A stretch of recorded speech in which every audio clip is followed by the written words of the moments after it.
Hi, it's Steve from PartSelect. Today we're going to show you how to change the suspension springs on your washer. And it's a really easy job. All you're going to need is a putty knife, a 5/16 nut driver and a 1/4" nut driver, a 3/8 socket and ratchet, and a pair of locking pliers. Let me show you how we do it. Now the first step of this repair will be to lift the main top and then remove the front panel. There's a couple of spring clips that are in about 4 inches from either side that we need to release to lift the main top. So the thin putty knife will come in from the center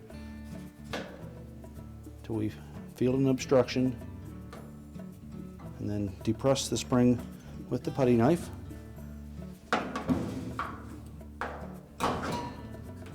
Then carefully lift the top, and we'll want to position the washer so that we can either lean the main top against the wall or have somebody support it while we're doing the repair.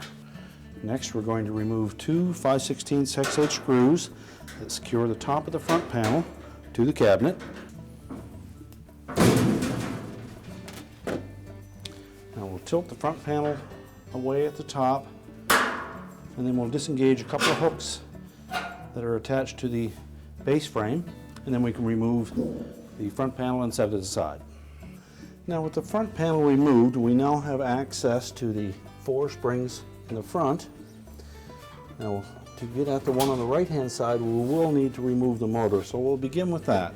It's held in place with 2 3/8 bolts that secure it to the base frame, and then we'll also need to remove the ground wire so that we can pull it out far enough and disconnect the main wire harness. Next, we're going to remove the 3/8 bolt at the front, and then we're going to rotate that motor forward. If you can't get the motor forward enough to access that rear bolt, you may need to tilt the washer at this point and roll the drive belt off of the motor pulley. And we're just going to reach in behind, and we're going to locate that 3/8 bolt. It's identical to the one on the front. Just pull that bolt out and set that aside. Now we can just lift that motor up and out of the opening. Slide it forward enough. Being careful not to put any strain on the wire harness. And that will allow us access to that spring on the inside. Now with our locking pliers, we're going to pull up on the spring and disconnect it from the top portion first.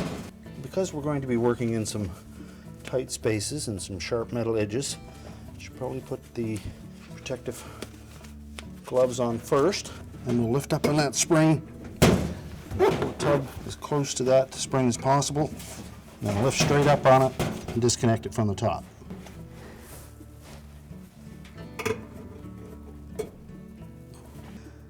And simply slide the spring down through the opening in the base frame, unhook it, and remove it. We'll just work our way around the 4 springs towards the front of the washer and do the same thing on each of them.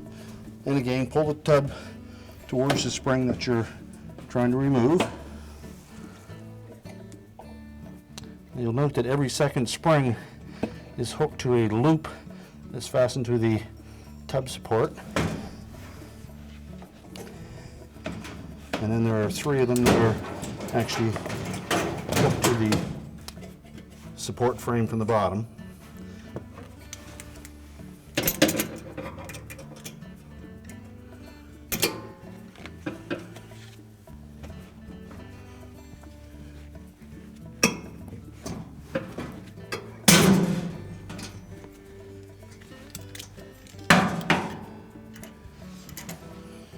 Now when installing the new springs, we want to make sure that there's enough lubricant in those bottom slots as well as the top hooks so that they don't squeak when the washer is in the spin cycle.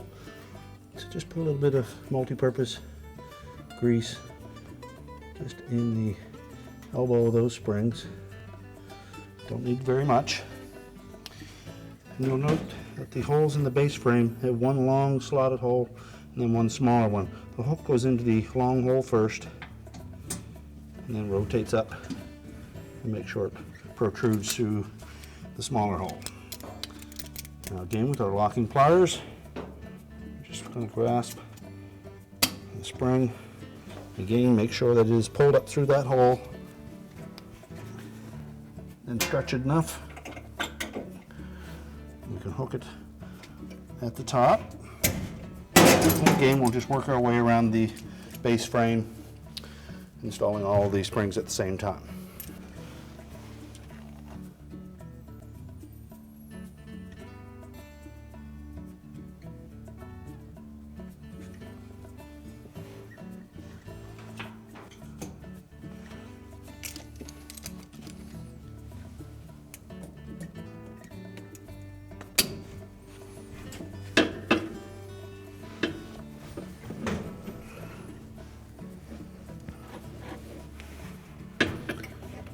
Pull that spring up to the top hole.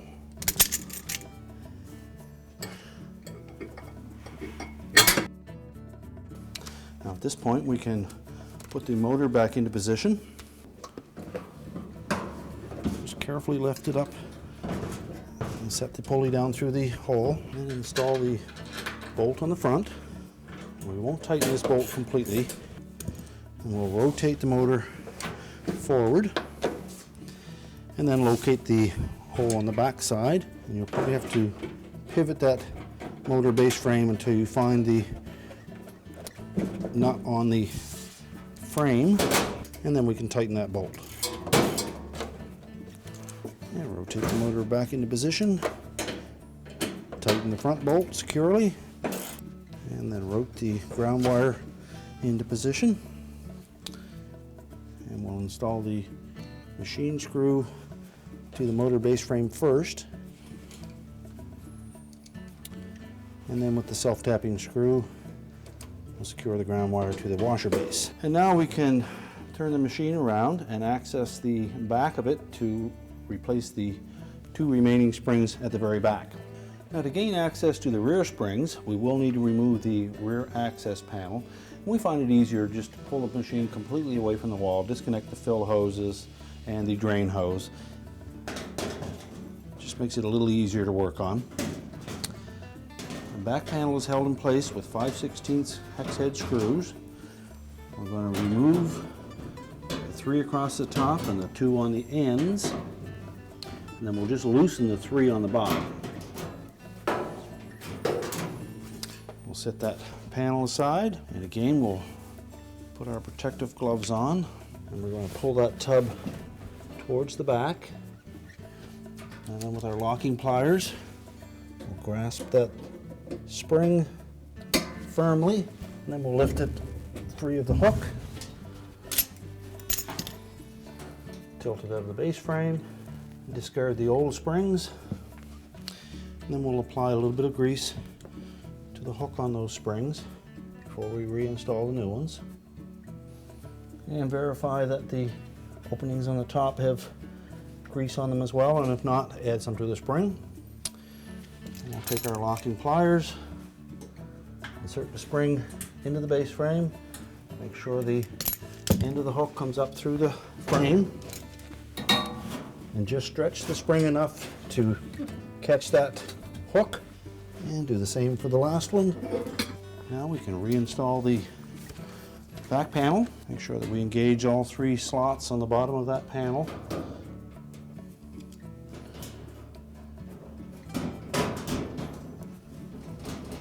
Now we're ready to reconnect the drain hose and the fill hose and put the washer back into position. Now to reinstall the front panel, we want to make sure that we engage those slotted holes on the bottom of the front panel with the clips that are attached to the base frame.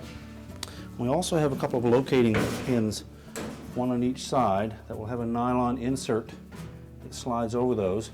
Make sure those are both in position before we install the panel. And then as you raise the panel into position, make sure that those pins line up with the appropriate hole, and then hold it in position. And we'll start the 5/16 screws to secure it.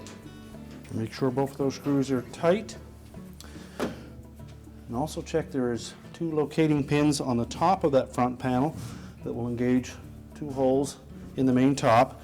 There's also a rubber gasket that fits down over those pins. Make sure those are both in position. And carefully lower the main top.